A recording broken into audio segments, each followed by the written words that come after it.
Hobart could soon be home to Australia's first euthanasia clinic if well-known advocate and Dr Phillip Nitschke gets his way. He's confident, given the state government plans to introduce a new voluntary euthanasia bill early next year. As Fiona Breen reports, it'll be the third attempt to legalise euthanasia in Tasmania, and both supporters and opponents alike believe it has the best chance yet of getting through.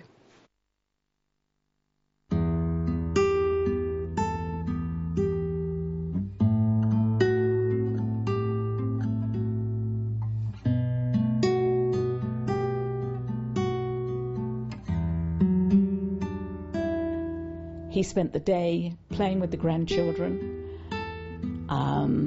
bossing people around in the garden, telling them to clean up. We sat in the evening and sang songs around the piano, just like we'd been doing for decades. And then he went to bed. When I went into him, he was asleep. And I curled up and went to sleep. And I woke when he was cold. Robert Cordova took his own life at home in 2009, a year after he was diagnosed with the terminal illness, motor neurone disease. He always told stories. He loved to learn and he loved to teach. So you couldn't walk down a street with Robert without him talking about the architecture, the flowers, the trees. But at the time of his death, the disease had taken his voice and he was quickly losing the use of his hands. From the day he was diagnosed, he wanted the option of dying with dignity. What he wanted was that there would be physician-assisted dying, so that a physician could come, could give him a medication that would just put him to sleep, just like vets do with animals. But that wasn't an option under any Australian law. Instead, he surreptitiously took his own life. His family are still heartbroken. If he could have spoken out straight, and if when he wanted to die, there had been some support, medical support there for him, so that he would have been reassured that there would be no mistakes and his family would be reassured.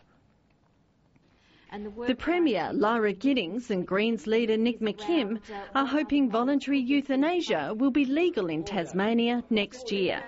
Using an employee within the state government's Justice Department, they're working on a new bill and plan to release a discussion paper with a proposed model by the end of the year. It's going to take a lot of effort because to work out that model, you need to be able to look at other models around the world first. The issue was hotly debated in 2009 when Nick McKim introduced a private member's bill. It was defeated in the lower house. The Premier believes a new bill will appease politicians who were unsure last time. She's aiming to introduce it into Parliament early next year. I'm reasonably confident that we could get legislation up through the House of Assembly because I know a number of my fellow colleagues have a real passion and interest in this area but just could not support that original legislation. Controversial euthanasia advocate Dr Phillip Nitschke is so confident it'll pass, he's planning Australia's first euthanasia clinic in Hobart. We're looking very seriously at Hobart and Adelaide as possible sites, but Hobart is extremely serious, and that's of course because there's a very strong possibility we'll see changes in legislation. Dr Nitschke will visit in the next couple of months. What they'll be doing is coming there, making sure that they satisfy the requirements of the new legislation. They'll get the drugs prescribed. They then take them at their own, in their own time, in their own location. I'm not excluding the idea that a person might die in a clinic if they really have nowhere else to go, but that's not a prime objective of this clinic we envisage. The concept has alarmed both sides of the debate, and the Premier is urging Dr Nitschke to hold off. I don't know that it's necessarily helpful to be opening up clinics before we even know what we want as a community here in Tasmania. The Premier's support for a bill has put anti-euthanasia advocates on high alert. Certainly having a Premier basically pushing it and making quite clear that she's supporting and carrying forward this legislation in some manner definitely does change it, I think. Betty Roberts is so concerned she's invited anti-euthanasia campaigner Paul Russell to Hobart this week to help.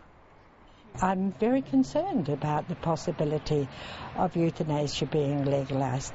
During several meetings, they talked over campaign ideas. Talking to some people is almost a palpable sense of relief that they've got something now they can get involved in because the tension has been building, I guess. On his website, Hope, Paul Russell lists the contact details of Tasmanian lower house politicians. Betty Roberts is planning to contact every one of them. I'm hoping that they will see me, and if they don't, I will be writing to them often because of my deep concern. Based on previous bills, they're worried there won't be enough safeguards to prevent abuse. One person euthanized against their will is too many, and I don't think that's a hurdle, in fact, that any parliament can genuinely overcome. It's an argument Dying with Dignity President Margaret Singh says is outdated. People are making claims that not only don't have any evidence to support them, but there is now a vast body of evidence against the kinds of things that they're saying.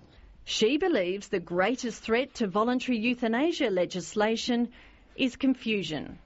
It does seem as if quite a bit of the strategy against such legislation is to confuse people and to make them afraid on the basis of statements and claims that simply aren't accurate.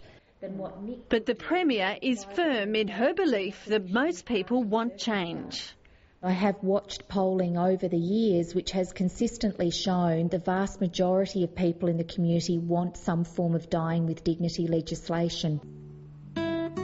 Nika Cordova hopes, unlike her husband, other terminally ill people are given a choice. Fiona Breen with that report.